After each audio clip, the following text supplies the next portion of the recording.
Well, welcome everybody. I see we got some new faces in here. This is Broker's Edge Live, your weekly Wednesday night destination where you can gain valuable insight in the freight and transportation industry, as well as ask any question across the board. Any question that you have, you can ask to our CEO and founder, Jason Bouch. For those of you that do not know, Jason has 20 plus years of industry knowledge, 17 of those years being in the freight, being an active freight broker. So without further ado, I want to introduce or bring up Jason here, and let's just dive right into the meat of what we are going to talk about tonight. Jason, how are you? How we doing, everybody? Hey, I really appreciate you opening me up for like any question, but let's try to keep it to transportation tonight. Fair enough. That could get a little explosive. Fair enough. Well, the meat of what I wanted to cover tonight, being that we just did see this tornado and this natural disaster in Tennessee, in Kentucky, I want to talk about transportation and natural disasters. How do you benefit from it as a freight broker? I know it's I don't like to say benefit really from it because no one really wants to see a natural disaster, but be effective, I guess we could say, and help as well as, be able to be there for, those to fit those needs. Sure. It truly is a double-edged sword. You're being called upon and you have a responsibility to take some types of goods that we as the regular everyday people just take for granted, really. And it could be something as simple as toilet paper, as we found last year. When you're in charge, can you hear me okay? There's a little bit of an echo on. We can hear you. Okay. You're trying to save somebody's worst day. And so you have a lot of responsibility to make sure that things go right. And it does come down to some pricing. There's some elements to that. But, I remember back in 2008 when Katrina hit. Was it 2008? No, it was earlier. I'm sorry. I was talking about this. Yeah, we were just talking about this. I'm like a time warp. I don't know. Anyway, when Katrina hit, and FEMA was sending truckloads of ice down, but they couldn't get so close to the storm that they'd be endangering people and equipment and stuff. So they had everybody come down to like Texas Motor Speedway. And for weeks, they just sat there running these reefers and they were just humming away just in a parking lot. And then they would systematically go in. Same type of thing happened in Houston when they got hit not too long ago, a few years back. We had loads that we were delivering into Houston that we had to stop, deliver everything into the Dallas area, and then later on go in there. But it's a very unique situation because when you're going into a disaster area, there's no way you're getting a load back out. So they have to pay you in a way that's going to afford you to get the job done and then also get out. And they cover your deadhead basically. But so many resources are being absorbed by this event, especially now. I mean, it's such an expansive disaster zone that you've got just trucks being absorbed, which drives up the market. That's where this becomes interesting because when you start dealing with FEMA, it's not the Wild West like it seems. FEMA is actually a very structured brokerage situation. And the way you get involved with them is you sign up with the U.S. Bank. You have to fill out their information, and that's how you get started with any government entity. You have to start there first. They won't initiate any other steps until they know that you're credit viable, that they can pay you, that you pay people on time, that you're a solid entity. Then you go through the different steps. And the cool thing is anybody can sign up. Every company can, as long as you fit a certain level of requirement. And that's pretty static for any customer, really.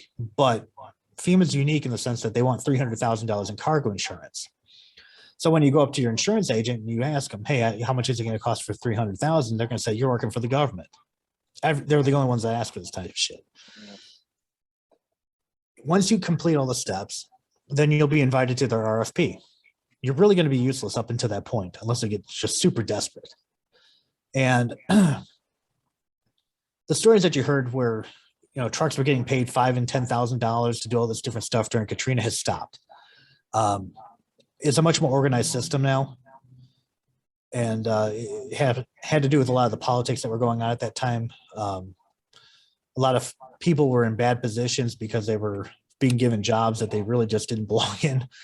And so they were just writing blank checks to carriers and letting them do everything that they wanted to do and carry out the mission. As long as the job got done, the check got cashed, everyone was happy. But when the federal government was asked to reevaluate everything and look at this stuff, they saw, holy shit, there's a whole lot of spending that was completely unnecessary. So now they've reeled that back and they have an RFP. So what they've created is a complete breakdown of everything they do. Their total RFP is over 15,000 lanes. And it's effectively every combination of states you could imagine. Just go, so it's like Alabama to everything else, Arkansas to everything else. You get the picture. And they do that for flatbed, for reefer, for dry van, hot shot, step deck goosenecks, and there was something else they did. They like little box trucks. And they listed all this different stuff. And it's just, if you're in that sector, you can fill out the rates for all those specific needs, right? Well, so now you get awarded lanes, and you don't actually get awarded the lane until there's a problem. It's not like you're just doing daily stuff. I mean, they have carriers that do that, but you got to be really low on the rate end to do this, and it's a lot of relationships too. That's like anything. You have to build a relationship with these people, and they are a brokerage. I mean, that's how they function. The loads that we did with them, they absolutely handled it like I would handle it with a carrier. And so you understand the expectations when you get into this, but it's still a little challenging. Out to dinner with your family, and all of a sudden you get a phone call from the federal government asking you to cover 5 loads, and you have no idea if you have any trucks, and they want to know right now, can you cover it? So your rate had better be good enough that you can cover it in any situation. It's not like you can spot rate things anymore. You can't leverage the rate with a bunch of accessorials. It's very clean, very efficient from A to B. Make sure you have your paperwork. The commander has to sign off it here. It has to sign off there. You have to have signatures on both ends, just like any government event. And that's really how it all goes now. Yeah. But the money's good, meaning that the check can always be cashed. Yeah, that's good. I had one thing that came up in my head when they come and they'll call you. Aside from obviously the big one being that you have to have your $300,000 of insurance coverage, but is there anything else that you would say that they look for in their whoever they're contacting, their brokers or their carriers, whoever? Is there anything else that they would look for? Like term of how long they've been in working, or if they've ever worked with them before, or I feel like the people that maybe worked with them before might be that first. Have you guys ever watched War Dogs? Yes. Okay. So there's a scene in there where he talks about this kid who gets a trophy for anything, right? And then everybody got mad because, so we all get the picture. Same story. Mm-hmm. Everybody gets to participate. Yep. You cannot exclude anybody. If you are a minority company, you'll rise higher than a non-minority company, only because they have to address you that way. Mm-hmm. The laws are as such that a company that is owned by a woman will go ahead of my company or, somebody else's company, because just how they do it. And, that's kind of a weird thing, because it's a level playing field, but it's not. They really do encourage other groups to get involved in these different aspects of transportation and just really overall service. But, when it's all said and done, the job needs to get done. It doesn't matter how you get it done, but they come to, there is a level playing field. So, there really isn't a requirement other than you're financially viable. Sure. You carry a certain level of insurance and you seem capable enough to handle the job. If you can get through the setup process, you're fine. Yeah. Cool. And then the other side of that, talking about natural disasters. If you have customers that are currently, if say it's a tornado that comes blasting through one of your lanes and it's, you now have to redirect or, whatever. Sure. How do you go about, as a freight broker, how do you go about handling that with your customers?